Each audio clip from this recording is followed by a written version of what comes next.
আপনি কি একজন ভালো ব্যবসায়ী হতে চাইছেন? তাহলে আমি বলবো স্টপ। আগে ভালো একজন লিডার হন, তারপরে ভালো একজন ব্যবসায়ী হতে পারবেন। এটা রিয়েল ঘটনা দিয়ে আপনাদেরকে বোঝানোর চেষ্টা করছি। আমি বেশ কয়েকদিন আগে আমার একজন প্রিয় মানুষের কাছে আমি দেখা করতে গেছিলাম। তিনি আমার খুবই প্রিয় একজন মানুষ, তার থেকে অনেক কিছু প্রতিটা মুহূর্তে আমি শিখি। তো তার কাছে দেখা করতে গেছিলাম। তো কথা বলতে বলতে উনি বললেন যে আজকে রাত 9টা থেকে আমার একটা বিজনেস প্রেজেন্টেশন রয়েছে। তো বেশ ভালোই হলো, সবাই মিলে একসঙ্গে থাকবো, এটা দেখা হবে। তো আমি বললাম বাহ, তাহলে খুব ভালো একটা সুযোগ। তো আমি ওনার কাছে থাকলাম এবং ওই দিনের বিজনেস প্রেজেন্টেশনটা দেওয়ার কথা ছিল ওনার একজন ম্যানেজারের।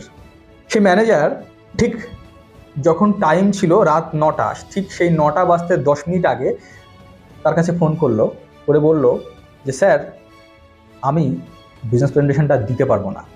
তো এটা বলে উনি ছেড়ে বেরিয়ে গেলেন, কিন্তু যিনি প্রকৃত লিডার ছিলেন উনি কিন্তু বেরোতে পারলেন না। উনি সেটাকে শুনলেন, অনেক সমস্যা ফেস করলেন, অবশেষে করেও ফেললেন।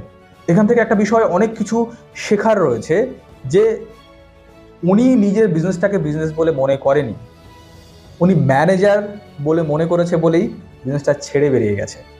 আর উনি যদি নিজেকে মনে করতেন একজন লিডার, তাহলে কিন্তু উনি ছেড়ে বেরোতে পারতেন না। তো যিনি প্রকৃত লিডার উনি ওটাকে সামলেছে, উনি ওটাকে করে দেখিয়েছে।